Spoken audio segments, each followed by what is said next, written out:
Perselingkuhan yang dilakukan oleh Virgaun dengan perempuan lain memanglah menimbulkan dampak miris bagi pernikahannya dengan Indara Rusli. Terlebih konflik tersebut membuat Virgaun dan Indara memutuskan untuk pisah rumah seusai kejadian tersebut beredar luas. Indara yang berniat untuk mempertahankan hubungan rumah tangga yang sudah ia jalani sejak 2014 silam, nyatanya berbanding terbalik dengan sang suami yang nampaknya kekeh untuk berpisah. Sebagaimana hal itu terbukti lewat pengajuan ikrar talak yang resmi diajukan oleh pihak Virgaun di Pengadilan Agama Jakarta Barat kemarin. Lantas, seperti apakah penjelasan pihak Virgaun lewat kuasa hukumnya mengenai ikrar talak untuk Indara? Dan seperti apa pula reaksi Indara mendengar sang suami telah mengajukan ikrar talak terhadap dirinya?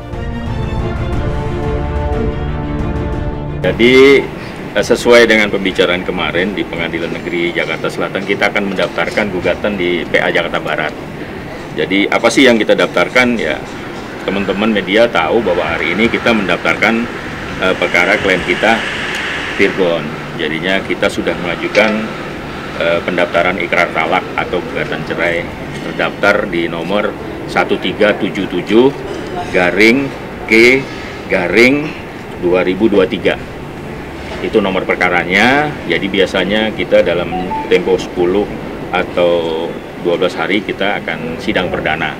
Tapi nanti jadwal sidang akan disampaikan melalui Pengadilan Negeri Jakarta Barat. Jadi sudah resmi. Sebetulnya kita nggak boleh memberi ini, tapi paling tidak sudah terdaftar di sini. Untuk masalah untuk masalah detailnya bisa diminta di bagian humas. Karena tadi kita diwanti-wanti juga nggak bisa memberitahukan ini kepada khalayak, karena ini kan sidangnya nanti tertutup. Jadi paling tidak nanti teman-teman ke bagian humas bisa menanyakan semuanya ini. Sudah pisah ya, sudah bisa. Kalau dari keterangannya ya udah hampir sejak kejadian ini muncul ya. Ya, yang jelas sudah disepakati oleh kedua belah pihak. Jadi nanti tinggal dilihat pas sidang awal kita. Bang Kris masih satu rumah atau udah pisah, Bang? Ya, kalau dari pembicaraan terakhir kita pisah baik-baik, itu aja. Karena permohonan talak sudah masuk juga, ya saya harus hadapi. Sebelum masuknya proses talak sebenarnya saya sudah mengajukan untuk mediasi, tapi ya proses mediasi itu gagal. terjadi kapan, Mbak? Gagal. Ya, kapan proses mediasi itu terjadi? Ya sebelum talak masuk. Sebelum talak masuk? Iya. Bahkan beberapa kali sebelum viral.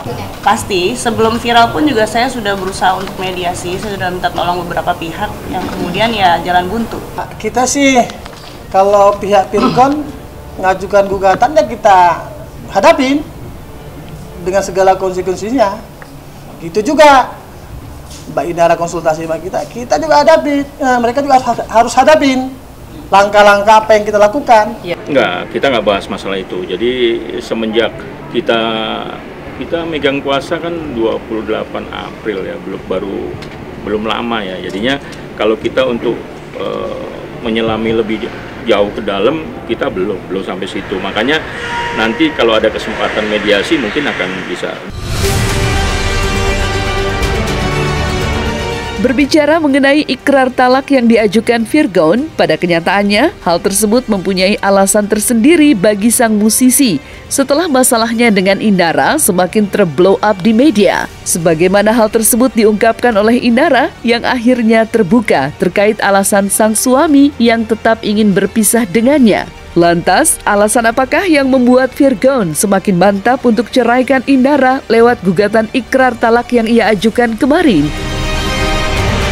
Ya, satu poinnya dia adalah dia marah, udah itu aja. Karena jadi berkaitan dengan alasan Virgaun mengajukan permohonan talak, itu kita harus lihat dulu ya. Permohonannya kan belum disampaikan ke kita. Yeah. Nah, sehingga Mbak Indara juga belum tahu nih apa alasannya. Kalau alasannya yang tidak masuk akal, saya yakin itu akan ditolak oleh majelis hakim. Kalau saya, kalau dari point of view saya, ya pernikahan itu kan nggak melulu karena cinta. Tanggung jawab. Ya, kalian bisa nilai sendirilah dari ininya, kontennya. Tadi katanya kan udah nggak sayang. Ya, Kalau nggak sayang jangan harus diceraikan, jangan dipakai tapi nambah juga anak, kan nggak bagus juga gitu loh ya. Tanggung jawab nafkah itu kan nggak melulu materi. Ya nanti aja kita buktikan. Cinta pasti cinta, mau terlepas dia pura-pura atau enggak sama saya. Cuman kan pernikahan ini kan nggak melulu kita bahas soal cinta ya, tapi di situ kan ada tanggung jawab, ada takwa sama Allah. Itu aja sih. Mungkin saat pandemi kali. Saat pandemi ya. Nanti Virgon jarang pulang, bisa disebut enggak gitu juga. Ada cekcok aja mungkin. Iya.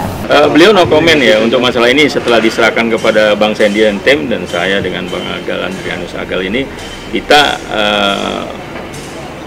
diminta untuk mengajukan permohonan ikrar talak ya atau gugatan cerai ya. Tugas kita di situ dan Virgon tidak pernah meminta kami atau menerbitkan surat kuasa baru untuk melakukan tindakan apa atau untuk membela kepentingan apa, enggak. Jadi kita hanya diberikan satu tugas aja. Ya karena kan ini rencananya kan ke depan kita bisa baik-baik ya, nggak ada perselisihan apa. Tadi sempat diinfo ke kita, memang kita aja yang diminta untuk mendaftarkan tanpa kehadiran beliau karena sudah menerbitkan surat kuasa, itu aja. Biasanya dari pengadilan agama kan mewajibkan untuk para pihak hadir ya. Tapi kita lihat nanti pas hari sidangnya, kita akan sampaikan ke media kok nanti setelah kita dapat undangan dari pengadilan. Jadi pengadilan akan menerbitkan undangan resmi, nanti pasti diinfo juga di media.